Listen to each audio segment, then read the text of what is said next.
Hello friends, welcome to MG classes by Vikas sir. जिसमें आज हम लोगों का जो 100 इम्पॉर्टेंट जीके ऑनलाइनर है, ये हम लोग का 11वां क्लास है। इसमें हम लोग टोटल 100 क्वेश्चन करेंगे जो भी मोस्ट इम्पॉर्टेंट हैं। तो चलिए स्टार्ट करते हैं। इसमें पहला क्वेश्चन, इससे पहले अगर यदि आपने 10 नंबर का मतलब वीडियो नहीं देखे हैं तो जाकर देख लीजिएगा। टोटल हम लोगों ने 1000 क्वेश्चन कवर कर चुके हैं। तो ये हम लोगों का जो 11वां क्लास है, इसमें हम लोग 1000 से ज़्यादा मतलब क्वेश्चन कवर करेंगे। तो चलिए स्टार्ट करते हैं। पहला क्वेश्चन पूछा गया है कि भारत में चांदी की उपलब्धता की प्राचीनतम साक्ष्य कहाँ से मिलते हैं। तो ये हड़प्पा संस्कृति से मिलते हैं, जिसे हम कांस्ययुगीन सभ्यता भी बोलते हैं। तो यहाँ से आपका चांदी की उपलब्धता सबसे प्राचीनतम साक्ष्य मिलते हैं। दूसरा क्वेश्चन है कि M.R. साहनी ने सिंधु घाटी सभ्यता के पतन का कारण क्या माना है। तो भूगर्भिक परिवर्तन, यानी कि भूकंप और जो बाढ़ पीड़ित होता है उसकी वजह से सिंधु घाटी सभ्यता का पतन हुआ था। अगला क्वेश्चन है कि ऋग्वैदिक काल की अवधि कब से कब तक थी। तो 1500 से लेके 1000 ईसा पूर्व तक ऋग्वैदिक काल का अवधि है। अगला क्वेश्चन है कि ऋग्वेद की ऋचाओं का सर्वाधिक लोकप्रिय छंद कौन सा है। तो अनुष्टुप, यह एक सबसे प्रसिद्ध छंद है। अनुष्टुप ये ऋग्वेद के सबसे प्राचीनतम या फिर बोल सकते हैं सबसे लोकप्रिय छंद है। अगला क्वेश्चन है 5 नंबर का कि बुकाफेला एवं निकाया नामक नगर की स्थापना किसने की थी। सिकंदर ने। आपको पता ही होगा कि सिकंदर के मतलब कि सिकंदर किसके बीच युद्ध हुआ था। तो जैसे पोरस का युद्ध, या फिर इसे हम बोल सकते हैं वितसत्ता, या फिर बोल सकते हैं पुरु का युद्ध। पुरु मतलब कि राजा पोरस थे, उनके बीच युद्ध हुआ था। तो सिकंदर और पोरस के बीच झेलम नदी में। तो झेलम को ही हम प्राचीन नाम था वितसत्ता। तो सिकंदर और पोरस के बीच जो युद्ध हुआ था उसी को हम लोग पोरस का युद्ध भी बोलते हैं। तो युद्ध होने के बाद सिकंदर ने बुकाफेला, जो कि घोड़े का नाम था, और निकाया, ये सैनिक का एक प्रसिद्ध नाम था निकाया। तो इन दोनों के नाम से एक नगर स्थापना किया था सिकंदर ने। चलिए देखते हैं अगला क्वेश्चन क्या है कि जैन धर्म में कितने प्रकार के शील व्रत की कल्पना की गई थी। तो 7 शील व्रत की कल्पना की गई थी जैन धर्म में। अगला क्वेश्चन है कि भौतिक दृष्टि से सबसे महत्वपूर्ण बुद्धिस्ट जिन्हें पद्मापाणि भी कहा जाता था, तो वो थे अवलोकितेश्वर। अवलोकितेश्वर को ही हम पद्मापाणि के नाम से जानते हैं। अगला क्वेश्चन है कि अशोक के व्यक्तिगत नाम का उल्लेख किस शिलालेख में मिलता है। तो मास्की शिलालेख में मिलता है। जो इस शिलालेख है इसमें अशोक का जो मूल रूप नाम है अशोक, वही मिलता है इस शिलालेख से। अगला क्वेश्चन है कि मेगास्थनीज ने भारतीय समाज को कितने जातियों में विभाजित किया था। तो 7 जातियों में विभाजित किया गया था। 10 नंबर का क्वेश्चन है कि सातकर्णी प्रथम की राज्यसभा में रहने वाले स्वरवर्मन ने किनकी रचना की थी। तो कांतरत व्याकरण की। अगला क्वेश्चन है कि देवपाल ने किसे अपनी राजधानी बनाया था। मुंगेर को। अगला क्वेश्चन है कि दुर्गा की उपासना का श्रेय किस पुराण को गया है। तो मार्कंडेय पुराण है ये। इसमें यह मतलब कि उल्लेख किया गया है दुर्गा की उपासना। अगला क्वेश्चन है कि इल्तुतमिश ने लाहौर से हटाकर किस स्थान को अपनी राजधानी बनाया था। तो दिल्ली को इल्तुतमिश ने। इसके बाद इल्तुतमिश के बाद आपका आया था बलबन, फिर रजिया सुल्तान, कुछ करके ऐसा ही। ये दिल्ली सल्तनत का एक इतिहास है। तो जब हम इतिहास पढ़ाएंगे तो उसमें हम दिल्ली सल्तनत पढ़ाएंगे, इन सभी का इतिहास, आर्थिक व्यवस्था और सामाजिक व्यवस्था। अगला क्वेश्चन है कि घड़ी अथवा गृह कर लगाने वाला दिल्ली का प्रथम सुल्तान कौन था। अलाउद्दीन खिलजी। अगला क्वेश्चन है 15 नंबर का कि अलाउद्दीन खिलजी ने मूल नियंत्रण नीति किसके लिए लागू की थी। तो सैनिकों के लिए। अगला क्वेश्चन है कि राजपूताना के किसी एक राज्य ने अकबर मतलब सॉरी एक बार फिर से, राजपूताना के किसी एक राज्य ने अकबर के संप्रभुता स्वयं स्वीकार नहीं की थी। तो वो था मेवाड़। ये अकबर के समय ये स्वाधीनता स्वीकार नहीं किया था मेवाड़ राज्य के जो राजा थे। अगला क्वेश्चन है कि रणजीत सिंह किस मिसल से संबंधित है? तो सुखकर चकिया मिसल से संबंधित है महाराजा रणजीत सिंह। अगला क्वेश्चन है कि भारत में संघीय न्यायालय की स्थापना कब हुई थी? तो 1935 में संघीय न्यायालय की स्थापना हुई थी भारत में। इसके बाद अगला क्वेश्चन है कि नाना साहब का वास्तविक नाम क्या था? तो धोधू पंत, जो कि 1857 का जो क्रांति हुआ था कानपुर से, तो वहाँ से नाना साहब का मतलब नेतृत्व हुआ था। तो इनका जो वास्तविक नाम है धोंधू पंत। 20 नंबर का क्वेश्चन है कि कांग्रेस सोशलिस्ट पार्टी की प्रथम बैठक वर्ष 1934 में कहाँ हुई थी? पटना में। अगला क्वेश्चन है कि पृथ्वी पर सबसे अधिक सूर्यताप कहाँ प्राप्त होता है? तो उपोष्णकटिबंधीय मरुस्थल पर सर्वाधिक तापमान देखा जाता है। जैसे कि ये जो क्षेत्र है उपोष्णकटिबंध, जिसे हम विषुवत रेखा के 5 डिग्री नॉर्थ और 5 डिग्री साउथ पर मिलता है, तो यहाँ का जो वन होता है वो सदाबहार वन और वर्षा पर्णपाती वन भी बोल सकते हैं। तो विषुवत रेखा या फिर भूमध्य रेखा को भी बोल सकते हैं, यहाँ पर सबसे अधिक उच्च तापमान होता है। अगला क्वेश्चन कि संयुक्त राज्य अमेरिका के मध्य मैदानों में चिनूक हवाओं का क्या प्रभाव पड़ता है? तो जो चिनूक हवा है ये सर्दी का तापमान बढ़ जाता है जब ये हवाएं चलती हैं। इसके बाद अगला क्वेश्चन है कि हिंद महासागर में धाराओं के नियमित दिशा में परिवर्तन के लिए कौन सा कारक उत्तरदायी पाया जाता है? तो मानसूनी प्रवाह यही उत्तर पाया जाता है। अगला क्वेश्चन है कि तटीय मृदा किसकी कृषि के लिए विशेष रूप से उपयोगी होती है? तो नारियल की कृषि के लिए जो तटीय मृदा है, जैसे समुद्र किनारे अधिकतर देखते होंगे या फिर नदी के किनारे, तो वहाँ पर जो तट होता है वहाँ पर अधिकतर नारियल की खेती की जाती है। अगला क्वेश्चन है कि गंगा बेसिन क्षेत्र में सर्वाधिक जनसंख्या घनत्व कहाँ पाया जाता है? तो मैदानी क्षेत्र में। जो गंगा बेसिन क्षेत्र है, जैसे गंगा बेसिन क्षेत्र, ब्रह्मपुत्र बेसिन क्षेत्र, यहाँ का जो मैदानी भाग होता है वहाँ पर कृषि और जनसंख्या ज़्यादा मतलब कि पाया जाता है, या फिर घनत्व जो होता है वो ज़्यादा पाया जाता है। अगला क्वेश्चन है कि विश्व के किस देश में प्रति हेक्टेयर कपास का उत्पादन सर्वाधिक होता है? तो ऑस्ट्रेलिया है। जो कपास का उत्पादन होता है, अगर हेक्टेयर की बात न की जाए तो वो यूएस से आता है, लेकिन प्रति हेक्टेयर की बात की जाए तो आपका ऑस्ट्रेलिया आता है।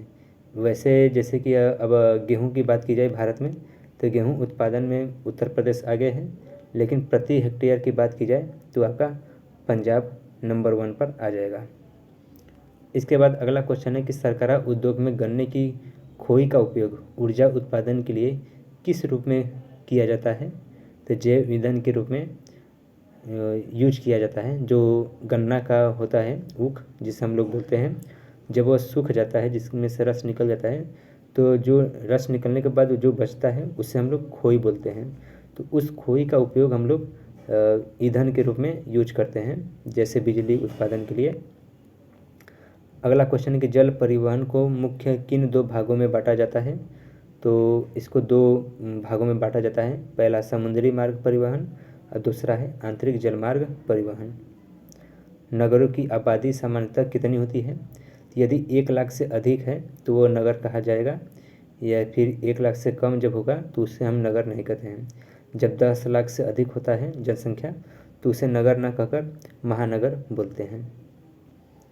इसके बाद 30 नंबर का क्वेश्चन है कि विश्व के देशों के लिए सार्वभौमिक लैंगिक अंतराल सूचकांक कौन जारी करता है? तो वैश्विक आर्थिक मंच जो है वो समलैंगिक या फिर सार्वभौमिक लैंगिक जो सूचकांक होता है इंडेक्स, उसे जारी करता है। अगला क्वेश्चन है कि विश्व में अधिक शरणार्थी किस महाद्वीप से आते हैं? तो अफ्रीका महाद्वीप से सबसे अधिक शरणार्थी आते हैं।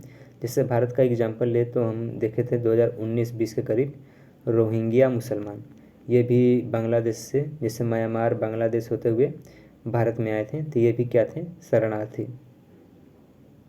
अगला क्वेश्चन है कि क्षेत्रफल की दृष्टि से महाद्वीपों में से यूरोप का स्थान कौन सा नंबर का है?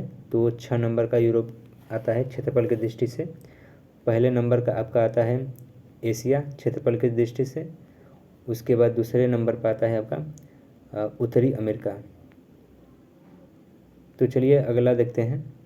सह्याद्री पर्वत श्रृंखला का दूसरा नाम क्या है? पश्चिमी घाट। तो ये भारत है, तो भारत का जो पश्चिमी घाट है ये इसे हम सह्याद्री पर्वत बोलते हैं, जिसमें आपका पश्चिमी घाट जैसे मुंबई, गुजरात, कर्नाटक, केरल, गोवा, ये जो राज्य हैं ये पश्चिमी घाट के अंतर्गत आते हैं। इसके बाद अगला क्वेश्चन है कि सिंधु की कौन सी सहायक नदी पीर पंजाल श्रेणी से निकलती है? तो झेलम नदी निकलती है, ये जाकर फिर बाद में सिंधु में मिल जाती है। कोपेन ने भारत को कितने जलवायु प्रदेशों में विभक्त किया था? 8। इसके बाद अगला क्वेश्चन है कि भारत में सर्वाधिक पाई जाने वाली मृदा कौन सी है? तो जलोढ़ मृदा है, ये भारत के उत्तर मैदान में सर्वाधिक पाई जाती है जलोढ़ मृदा, जिसमें गेहूँ, सरसों, चावल जैसे अन्य फसल उगाए जाते हैं।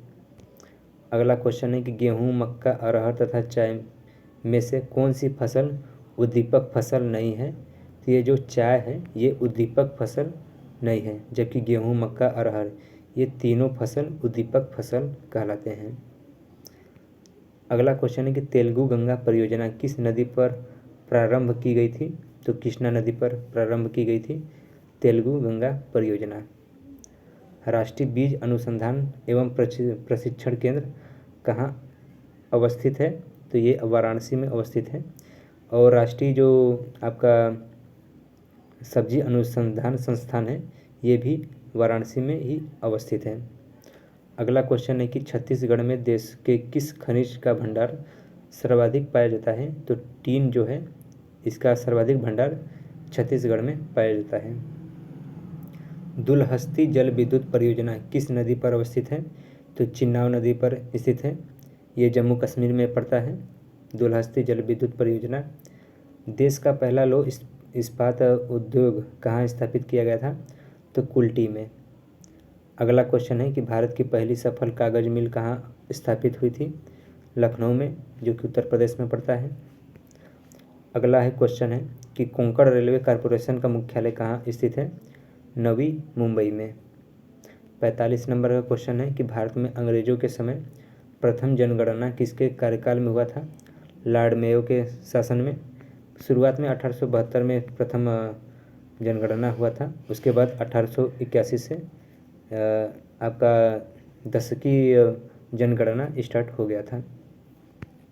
इसके बाद अगला क्वेश्चन है कि संथाल मुख्यतः कहाँ के निवासी हैं? पूर्वी भारत के। अगला क्वेश्चन है कि पौधे नाइट्रोजन को सामान्य मृदा से किस रूप में ग्रहण करते हैं? तो नाइट्रेट के रूप में पौधे ग्रहण करते हैं। गोमर्दा वन्यजीव अभ्यारण्य कहाँ स्थित है? छत्तीसगढ़ में। मीथेन गैस का उत्सर्जन किन क्षेत्रों में अधिक होता है? तो जहाँ आर्द्र भूमि होता है वहाँ पर मीथेन गैस का सर्वाधिक उत्सर्जन होता है। 50 नंबर का क्वेश्चन है कि भोपाल में यूनियन कार्बाइड फैक्ट्री से किस गैस का रिसाव हुआ था? तो मिथाइल आइसोसाइनाइड गैस का रिसाव हुआ था, जिसमें से सरकारी आंकड़ा के अनुसार लगभग 4000 से भी अधिक लोगों की यहाँ मृत्यु हुई थी। भोपाल में हुआ था यह दुर्घटना 1885 में कि 1985 में यह घटना हुआ था। अगला क्वेश्चन है कि भारत शासन अधिनियम 1919 का प्रमुख विशेषता क्या था? तो प्रांतों में द्वैध शासन प्रणाली लागू करना, यही इसका मेन विशेषता था। अगला क्वेश्चन है कि भारत को कौन धर्मनिरपेक्ष राज्य वर्णित करता है? तो संविधान की जो प्रस्तावना है ये भारत की धर्मनिरपेक्ष राज्य वर्णित करता है। जैसे कि यहाँ पर दिया है प्रस्तावना में, हम भारत के लोग भारत के संप्रभु, संपन्न, गणतंत्रात्मक और धर्मनिरपेक्ष राज्य बनाने का जो वहाँ पर प्रस्तावना लिखा है वहीं यहाँ की एक वर्णित बोल सकते हैं कि विशेषता भी दर्शाया गया है। अगला क्वेश्चन है कि राज्य का सबसे महत्वपूर्ण तत्व क्या है? संप्रभुता। प्रस्तावना में भी इसका भी वर्णन किया गया है। अगला क्वेश्चन कि सभी के लिए एक कानून और एक न्यायतंत्र का क्या अर्थ है? तो विधि का जो नियम होता है वो सभी के लिए समक्ष होता है, ये ऑस्ट्रेलिया से लिया गया है। इसके बाद अगला क्वेश्चन है भारत में कौन नागरिक के मौलिक अधिकारों में संशोधन कर सकता है? तो केवल संसद ही संशोधन कर सकता है, उसके सिवा कोई नहीं कर सकता है नागरिक के मौलिक अधिकारों में। अगर यदि मौलिक अधिकारों में हनन होता है तो आप न्यायपालिका के सामने या फिर उच्चतम न्यायालय के सामने अपना रिट जारी कर सकते हैं। अगला क्वेश्चन है किस देश में सामूहिक कार्यपालिका पाई जाती है? तो भारत में।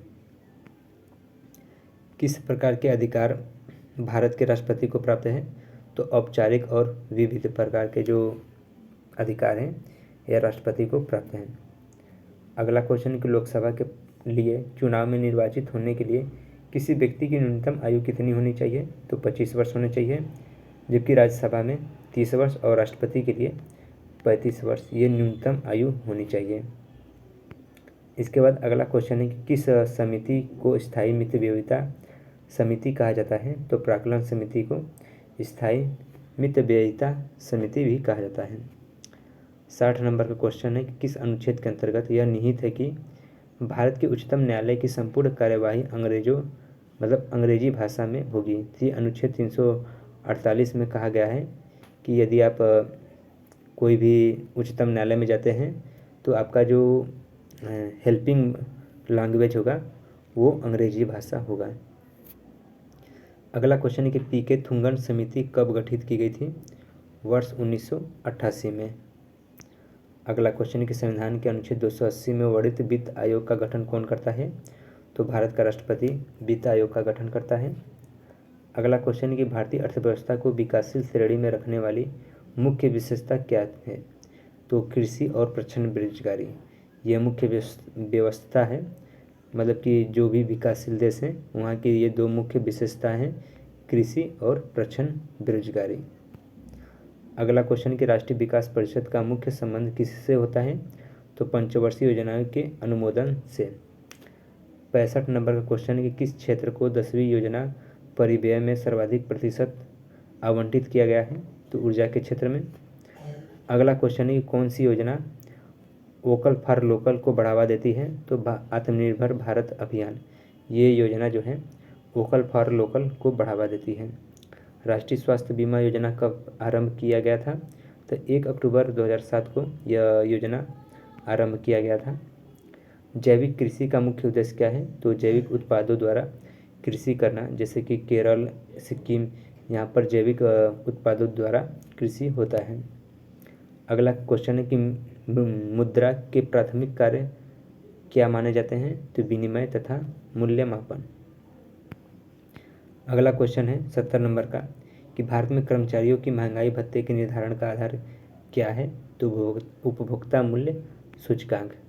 अगला क्वेश्चन है कि 1 फुट में कितने मीटर होते हैं? तो 0.3048 मीटर होता है 1 फुट में। 1 फुट में कितना सेंटीमीटर? तो 2.54 सेंटीमीटर होता है। इसे हम mm में कन्वर्ट करेंगे तो 25.4 mm, सॉरी वो इंच में होता है। 1 फुट में 12 इंच होता है और 1 इंच में 2.54 सेंटीमीटर होता है, जबकि 1 इंच में कितना सेंटीमीटर कितना mm?